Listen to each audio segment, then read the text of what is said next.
Welcome back to Inside Moto America at Barber Motorsports Park in Birmingham, Alabama. The Barber Vintage Motorsports Museum is every motorcycle enthusiast's fantasy. With over 1,600 motorcycles in the collection, fans can enjoy more than 900 on display at any time. 216 manufacturers are represented here, all in pristine condition.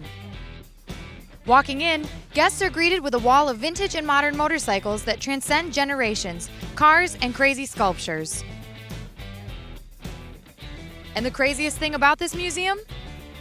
Every one of the 900-plus motorcycles can be ready to ride in about an hour. The first bike that George Barber fell in love with was a 1953 Victoria Bergmeister. This beautiful bike was donated to him by his longtime friend Dave Hooper, who gave him the idea to begin collecting motorcycles. Along the way, Barber started seeing the bikes as art, and he decided to showcase his collection to the world. Barber Vintage Motorsports Museum opened to the public in 1995, and the race was on to build the biggest and best motorcycle museum in the world. Welcome back to Inside Moto America. The extensive collection George Barber put together has drawn people from across the earth, but the facility also gets attention from other museums. In 1997, the Guggenheim Museum in New York asked them to send 21 bikes for a show called The Art of the Motorcycle. This was the embodiment of everything that Barber saw in his collection. The bikes also made trips to Chicago and Spain. Dreams of a bigger museum and a track to match what he called living art were born. In 2003, Barber grouped creatively with John Surtees and Dan Gurney to design the gorgeous 880-acre park with a 16-turn course that has drawn the attention of automotive art and film. The track and museum were developed to showcase the collection that Barber had built, but not just visually. They regularly let loose the bikes from the collection on the track. So if you find yourself in the Birmingham area, stop by, stick a pin in the map, and become one of over 250,000 that visit these grounds each year.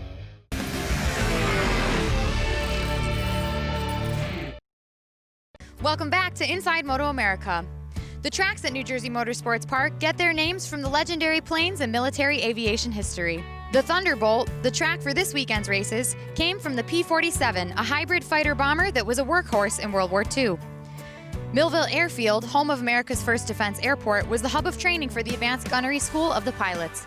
When the groundbreaking began for the racetrack in 2008, many artifacts were found that were buried and forgotten. The mission of the museum and the airfield is to preserve our great military aviation and ground fighting past. Walter Kochelski is part of that history. He volunteers at the museum, proudly showing off the display of his uniform. This is about the best job I can do. I'm 93 years old. Walter was a survivor of Iwo Jima, one of the few to survive the battle. Fighting on Iwo Jima, it was hell on earth, but thank God I had a good buddy. My Heavenly Father brought me through without a scratch. I lost 4 foxhole buddies in 45 days of battle. In that first week of fighting, only 6 men out of 56 made it. The museum is also hosting the restoration for the nose of a C-47, and the leader of this restoration is Bob D'Alessandro, whose father piloted a similar plane during the war. Having this opportunity to be part of this restoration team is just amazing. It's a great privilege. This is the 75th anniversary of Operation Market Garden, which was the liberation of Holland by the Allies. And it's actually the 75th anniversary of my dad's first combat mission. Captain D'Alessandro flew combat missions in Holland, France, and Germany. The history of this museum is deep, and the staff are passionate about what they do. They find, restore, and proudly display the memoirs of a near-forgotten time, and the people who work here are a testament to the resilience of fighters from that era.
Hurricane Tour because I am able to play against highly skilled players on really good courses, and the staff is amazing.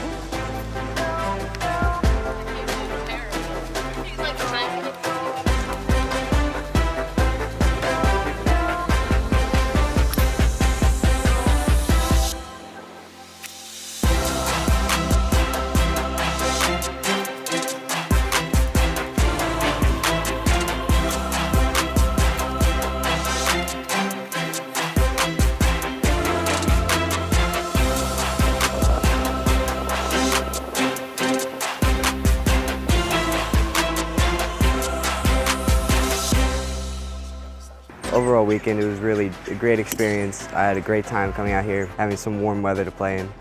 It was a great time.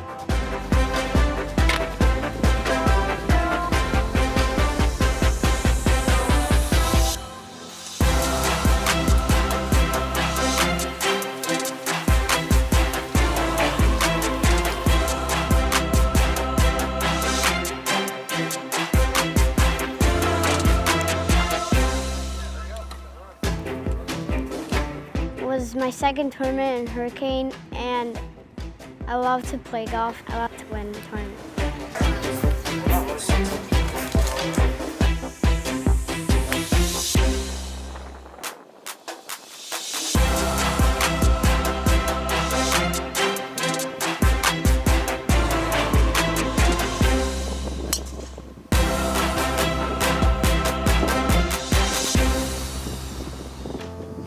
I came in today 2 strokes down.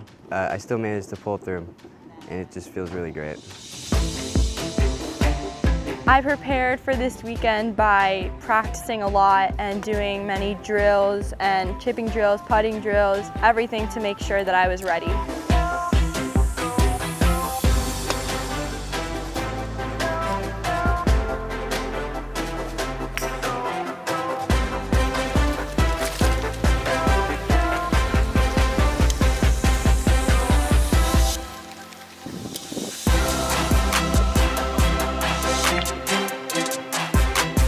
I've been practicing a lot lately. I'm really working on my long game and my approach shots, and I think it really helped.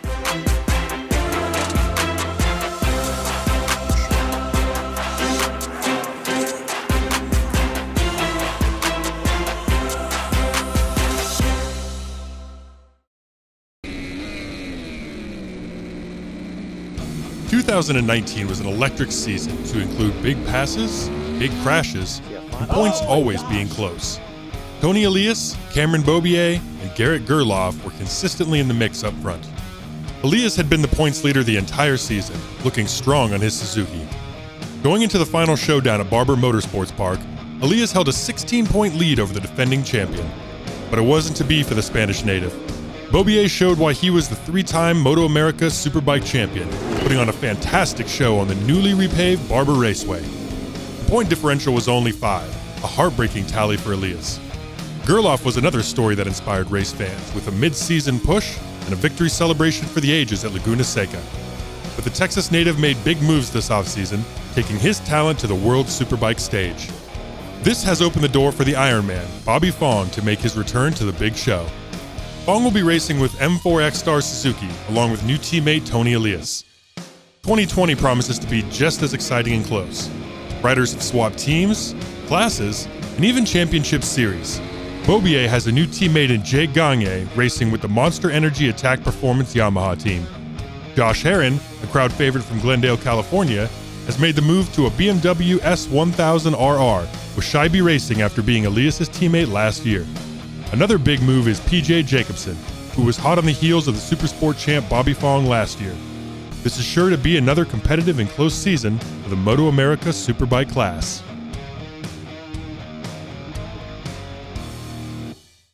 Let's join the action after the start. Dominic Doyle on that Barcon Racing. That's the green machine in your screen just behind the 14. So Dominic Doyle has been on the podium this year.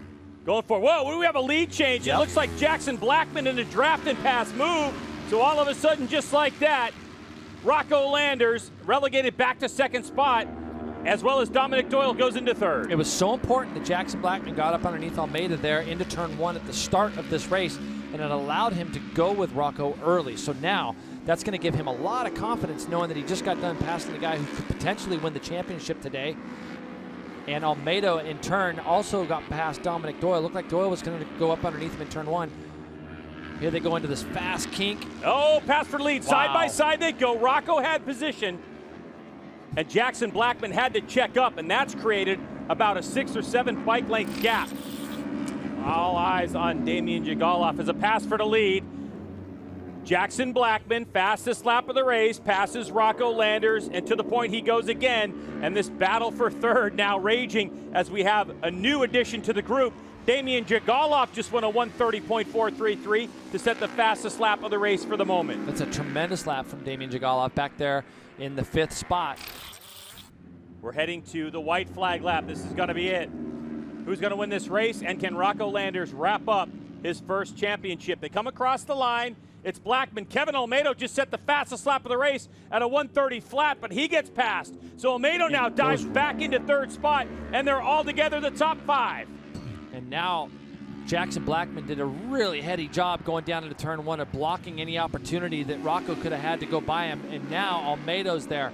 Damian Jigaloff is there, and Dominic Doyle has come with this group as well. All 5 of them now almost throw a blanket over them, but Rocco's going to see that group is right behind him now. So he's going to want to try to protect himself in this next left-hander because Almeida will not need a second invitation. And here comes Jigaloff. Damian, around the outside, tries Kevin Olmedo. Kevin needs to finish ahead of Rocco Landers to keep his championship hopes alive. So the 14, desperate to get into the lead of this one. Jackson Blackman dying to hold on to it as well. Rocco Landers, is he going to try to make any moves? Not a lot of corners left here at New Jersey Motorsports Park. Landers with a look over his shoulder, and he sees a bunch of the 14. Yep, and now Olmeido's trying to go around the outside. Olmedo trying to go around the outside of everyone. Oh, man. And Kevin Olmedo down. And he takes the other 2 guys with him. Doyle's down. Oh. And Jigaloff is down. Drama last lap. Oh, my gosh. Now, can Jackson Blackman get his first win of the season? Here they go through the final quarter. Full gas. In the draft is Rocco Landers. He might not have even seen anything. Landers goes around him to the line, and it'll be Rocco Landers with the win. Now the battle for third, Greg. The battle for third is going to be between Isaiah Davis.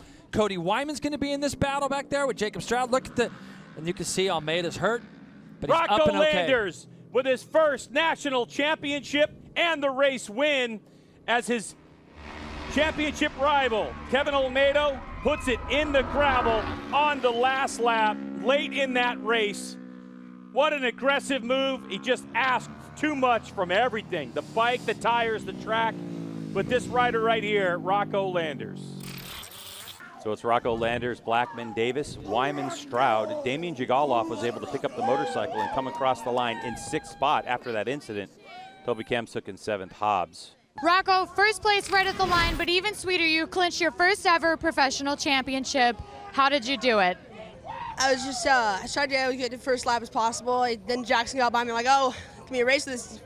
I was just trying to go as fast as possible right behind him and just see what was happening, and then just go with the flow, I guess. And then I was like, when I see Kevin go around, I'm like, oh God, he's right there. Then I saw him crash, and I was like, damn it.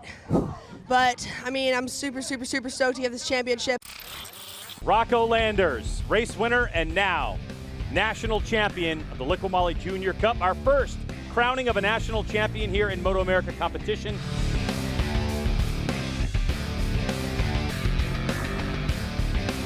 Let's go to the race. And if you're Andrew Lee, can you hear Corey Alexander behind you now? I don't think at this point. Turn 5, the tighter turns maybe, but these fast sections probably not. And too far out for Alexander to get a tow. Look at it coming down the front straight. That's what he's looking for. He's going to try and get in that slipstream, and he's close, but not enough. 0.3. You just got to make up a little bit here and there. Make that pass somewhere. Where do you make the pass if you're Corey Alexander? Going into 10, somewhere around there? I mean, after that, right? He's trying hard. Very, very close. Honestly, at this point, close enough to probably make a pass if he can keep here's on his right line. Here's Corey Land. Here's Alexander Town coming right there, right? That's it. Coming up quick. Absolutely within striking distance. Coming up. This is a good spot to make it, turn 5 here. A little far back, maybe. Do something different in the big round circle. Set up outside, wait for a mistake, dive underneath. Do something different than Andrew Lee. Follow the leader's not going to get you done. Look, he goes a little bit wider there. Yep. Trying to get a good drive out of here is pretty important. And he is right there. Yeah, that's something different. That's it. That's what it is. He's going outside. Now look at him. He'll be able to go inside right here. A little bit harder. And the drive out. Look, he's all over him. If he can get any kind of draft coming down this front straightaway, it might happen. That hard left. Andrew's not opening that door at all. Oh, man. Who's going to win this thing? The white flag's about to turn to a checkered. It's going to be a drag race down the front straightaway. Andrew Lee, number 1. You see Corey Alexander in that draft. It is not going to happen for Corey. And Andrew Lee takes the win and takes the championship. Awesome stuff from Andrew Lee. That whole front group there. Andrew takes the championship. He's worked so hard this season. Great to see that. Second place, Corey Alexander, Stefano Mesa third, Frank Babuska Jr. in fourth, and Ashton Yates rounding out the top 5. If I had a hat on, I would tip my hat to Corey Alexander because that was one heck of a race. He had more passes. I saw more passes out of him than I saw 90% of the field today. Yep. And he was making it happen, like you said, in places you just typically don't see it. No kidding. He was putting in his work. Oh, he's burning them down. Burn them down, Charlie Brown. That Dunlop is done. Well-deserved burnout from Andrew Lee. Stefano congratulating him, going to finish second in the championship, I do believe. We'll get the official points tally in just a minute. And yeah, putting a little feather in his cap. What a race. First of all, when did you realize Corey Alexander was coming and coming fast? Yeah, I didn't know who it was, but I saw the pit board go from 1 second to 0.0. I was like, okay, well, we just got to keep on my lines and keep riding consistent. I mean, those guys were riding a really good race, keeping me on my toes. So I'm just really happy that the Franklin Army Graves Kawasaki crew put a bike underneath me this season and this race to go ahead and get the win. I got to say, and there's no more satisfying way to win than to take the win. Yeah, I mean, last year I got the championship here, evidently, in the rain in a 5th place. So this year I wanted to come back and do it in the proper fashion. So now you just got to put an exhibition race on it, Barber. Yeah. All right, thanks. Well done again, mate. Well done. Thank you.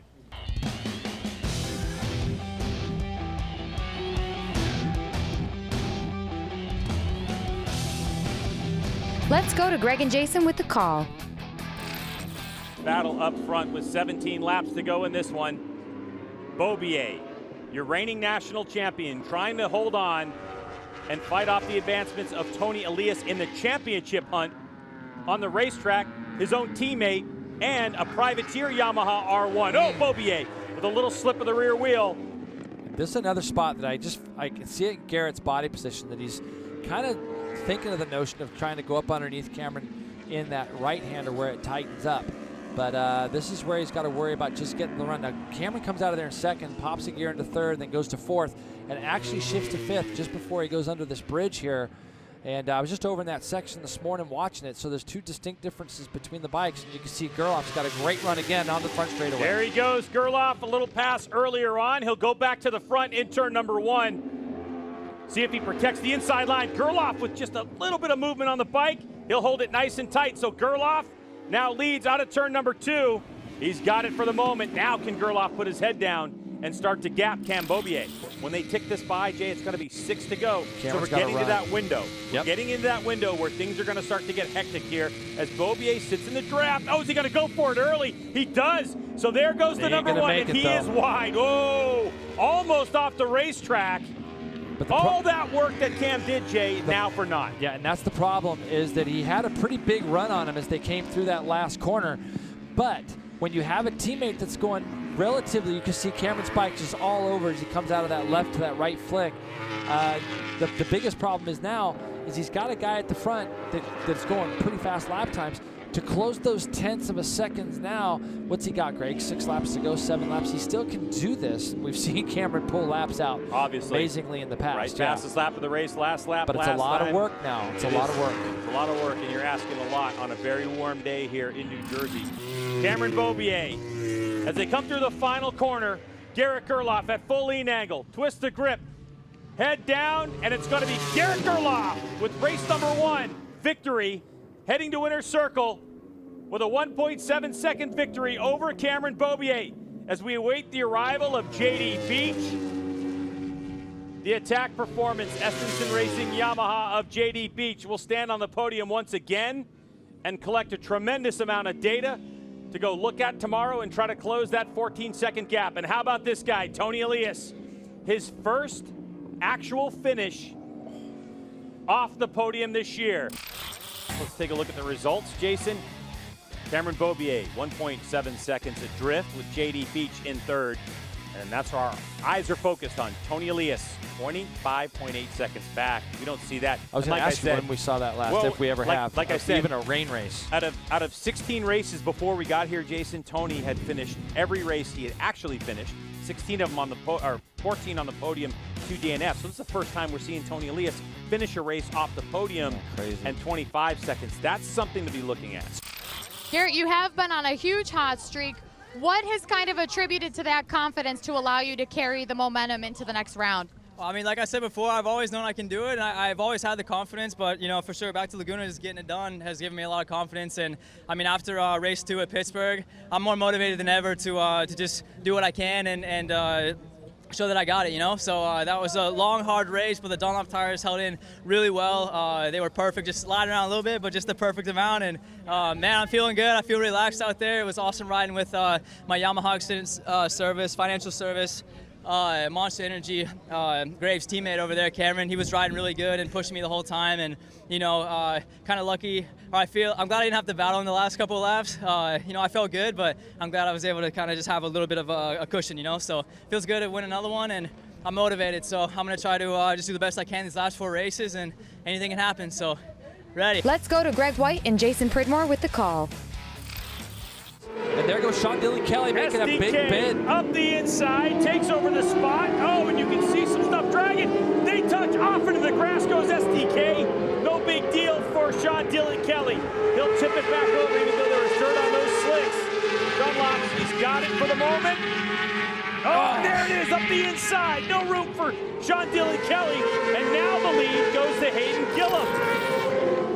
Gillum now on that yellow and purple Yamaha R6 in the best points paying position. Wow. He was for a moment. Now SDK goes underneath them.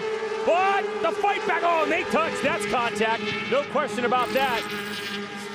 Can he get by before turn 1? So Sean Dillon Kelly's running out of room. Wow. Hayden Gillum.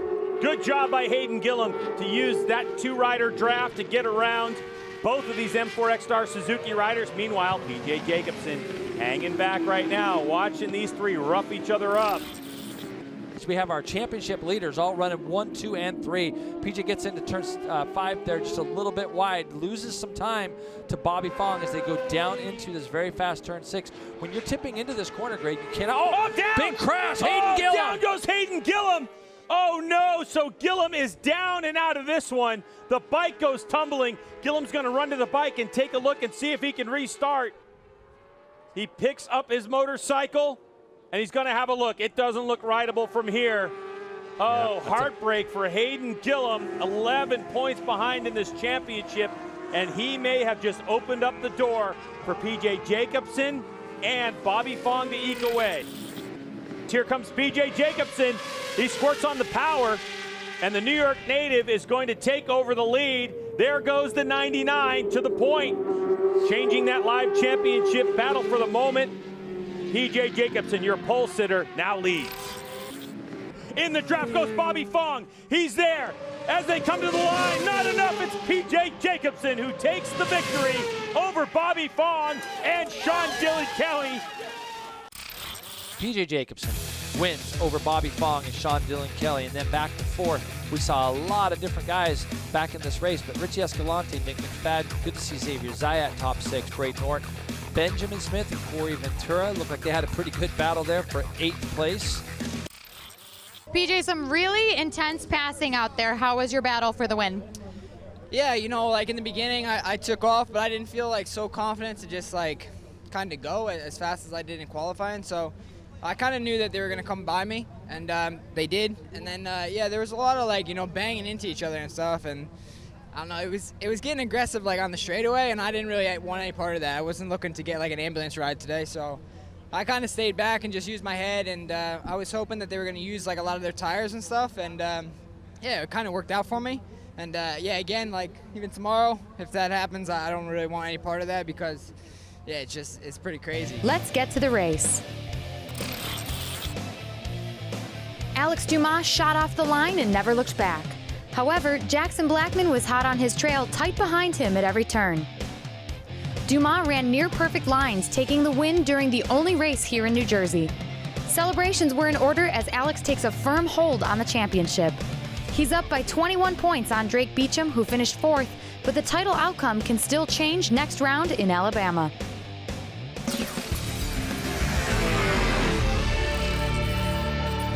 JD Beach has taken the lead. Matthew Schultz has chopped that lead down to 1.2. It was as much at 1.9. Oh, and Beach just checked out? Yeah, it almost looks like Cameron had a little bit of a problem, or maybe got, I don't want to say got caught into a false neutral, but it almost looked like something like that. Like he was almost getting it into a gear as he exited turn 1. So Beaubier, in his bid for this national title, trying to retain it, making mistake after mistake, race after race.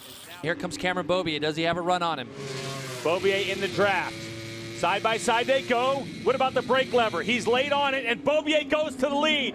So now Cameron Beaubier takes over the spot. Here comes Cameron Beaubier through the final corner here at New Jersey Motorsports Park. He's going to streak to the line, get after that checkered flag, and take the win. EBC breaks Superbike race number 2 with JD Beach 1.4 seconds behind. As we await the arrival, there he is. Matthew Schultz will stand on the podium for the Westby Racing team, and he is pumped. Yeah, and why wouldn't he be? And you know, the thing that you can look at there, even for Matthew, is 7 seconds from winning the race. That's a really good job from the Westby crew. Great job from the Attack crew as well with JD Beach, and of course Cameron Beaubier. That's going to be a big win. You can see Tony Elias is there. He's going to be the first one to go up and congratulate Cameron Beaubier. And another Yamaha sweep here at New Jersey Motorsports Park.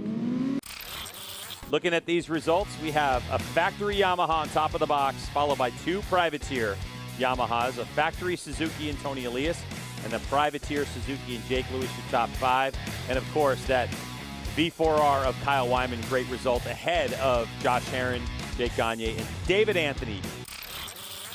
Cam, JD led you around for quite a few laps. Watching him, how are you able to determine when and where to make your move so that it sticks? Yeah, at the beginning, I tried to make a pretty good push like I did yesterday, and I just didn't have it. I think the track was a little hotter, and yeah, for whatever reason, I wasn't going anywhere. I was spinning up. I was like, oh man, this is going to be a tough fight with JD because I know how good of a racer he is. But it felt so good to get this one done. It's more of a relief than anything because we've been kind of on the back foot all year, and it feels so good every time we win. So it just puts everything back into perspective. So big thanks to my Monster Energy Yamalube Yamaha team, Bell, Alpine Stars, and Manitoba for keeping me safe. And yeah, we had three Yamahas on the box both days, and I think that's a testament to how good this R1 is. So yeah, big thanks to my team, big thanks to all the fans for coming out, and see you guys in Barber. Tony leads this championship with 333 points. Beaubier told us what the spread is, 16. There's only 50 points remaining in this championship, Jason. So only Tony Elias or Cameron Beaubier can wrap up the 2019 EBC Breaks Superbike title.